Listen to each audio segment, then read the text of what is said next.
Magsalita ng ganyan, Sheila May. Siguro nasaktan ka lang sa mga sinabi niya. Baka mainit lang ang ulo nun. Huwag mo nang intindihin. Kain ka na. Anong gusto mo? Pagluluto kita. Pagod na ako sa pagpapasensya, Isabel. Pagod na ako sa kakaasa na balang araw. Mamahalin din nila ako. Ba't may problema ba kayo ni Isabel? Wala. Pero pakiramdam ko minsan hindi siya tapat sa akin. Ginagawa lang niya yung mga bagay-bagay para sa'yo.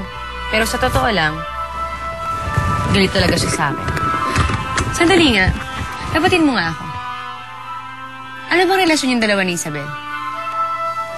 Kaibigan kami ni Isabel. Matalik na magkaibigan. Nung panahon na may problema ako at mababang moral ko, sinamahan niya ako, inalalay niya ako. Hindi ako pinabayaan. Pero nandito na ngayon ako, Fredo. Hindi mo na kailangan si Isabel. Tanggap ko na ngayon na kailanman hindi na mangyayari yun. Hindi nila ako tunay na anak. Sampid lang ako sa bahay na to. Kaya walang nagmamahal sa akin.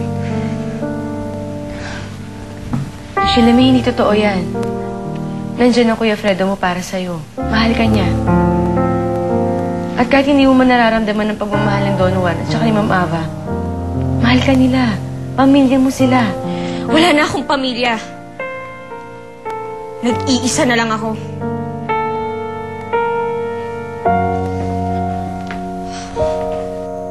Pero kailangan mo rin maintindihan na may mga taong hindi mo basta-basta pwedeng mapaalis. Mga taong mahalaga sa akin, mga taong nandito na bago ka pa dumating. Naiintindihan ko.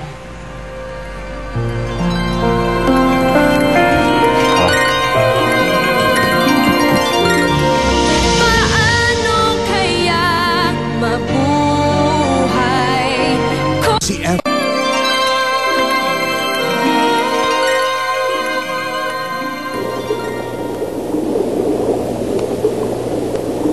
Kailangan na natin makuha ang itim na perlas para mabawi ko na ang puting perlas ko. Itim na perlas? Oo. Yung black, itim. Kapaligtaran ng white. Eh, saan naman natin makikita ang itim na perlas? Inuubahan ako kang nasali ng sali dito. Hindi ka nga nakakakita, no? Bulot ka kaya. Sabihin mo sa akin ang mafura kung saan ko ito mahanap. Pupuntahan ko ngayon din. Doon matatagpuan sa bulkang dagat. Doon lang natin makukuha ang perlas na itim na pwedeng makapagbawi sa perlas na puting na kay Burbula. Pag hawak na natin yun, nababalik ko na ang kapangyarihan ko. At matatalo ko na yung kapal na mukhang si Burbula na yan. Please lang, oh, kunin niyo na. Init na ako dito. I don't deserve this. Ang toxic kasi ng atmosphere with my family. Dati pa man, ang cold-cold na sa amin ng daddy. Parang feel ko, hindi niya talaga kami mahal eh.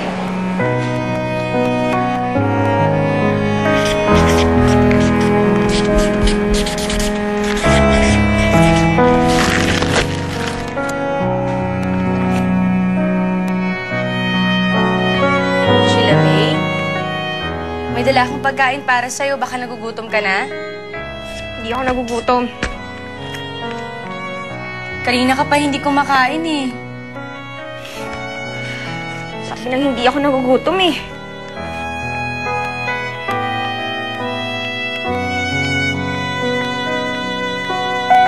Ganun talaga mga magulang mo, Paolo. Feeling ko, hindi talaga nila kami mahal eh. Bakit hindi ka pa maalis sa isip ko? Pagkatapos ng lahat ng ginawa mo sa akin, dapat kinalimutan na kita. Hindi ako dapat magmahal sa'yo. Hindi tayo para sa isa't isa. Rebo, sandali lang. Galit ka pa rin ba sa akin? Hindi mo pa rin ba ako napapatawad? Rebus, pinagsisisihan ko na ang ginawa ko. Patawarin mo ako. Hindi ko kaya mawala ka. Sabihin mo sa akin kung anong kailangan kong gawin. Kung kailangan kong dumapa dyan at halikan ng butot mo, gagawin ko. Patawad mo lang ako. Huwag na, Aran. Hindi na kailangan. Pinapatawad na kita. Magkaibigan na ulit tayo? Ngunit hindi ko lang alam kung kaya pa rin kitang pagkatiwalaan. Pinapangako ko, hindi na kita bibiguin pa.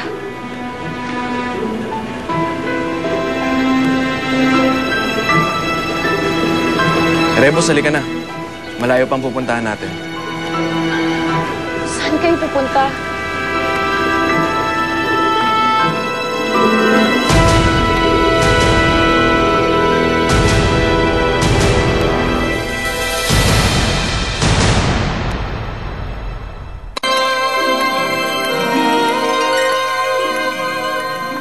Sheila May, si Isabel to. May dala lang akong pagkain para sa'yo, para mainitan naman yung tiyan mo.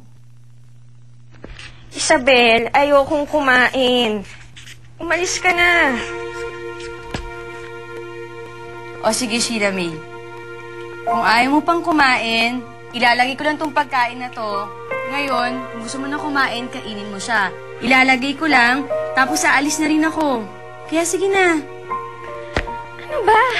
Sabi nang ayokong kumain eh. Gusto ko nang mamatay. Wag, Sheila May, wag ka magsalita ng ganyan. Maniwala ka kay Bathala, tutulungan ka niya. Hindi ka niya bibigyan ng problema na hindi mo kaya. Hindi ko na kaya, Isabel. Hindi ko na kaya. Kaya mo yan, magdasal ka.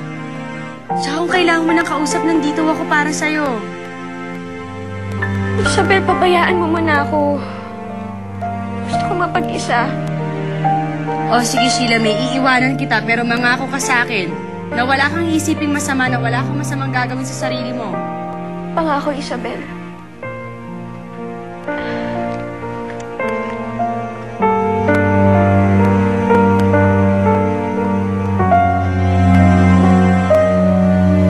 Magdamag na ba siya hindi lumalabas ng kwarto? Opo, sir. Tapos nagkasagutan sila ni Ma'am Ava kanina. Kaya yan, ay lumabas ng kwarto niya. Nilang ko sana ng pagkain pero ayaw pa rin niyang kumain.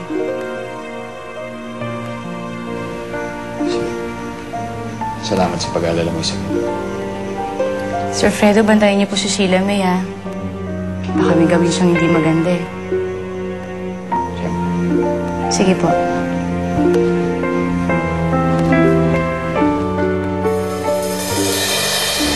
Leche ka talaga, Jezebel ka. Kailangan mawala ka sa buhay namin ni Fredo. Kailangan mawala ka sa landas ko. Dahil hanggat nandito ka, hadlang ka sa mga plano ko.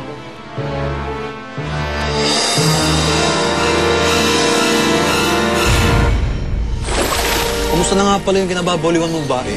Yung mayaman. Limot ko na yon. Pag lumapit siya sa akin, hindi ko na siya tatanggapin. Ito na yung pagkakataon ko para mahanap ko na yung susi sa tunay niyang pagkatao. Ina, Amafura. Wow! Itim na perlas! Sa puti, sa itim, ang powers ng puting perlas ay nakawin. Ano nangyayari sa aking peras? Ang puting peras nagiging itim.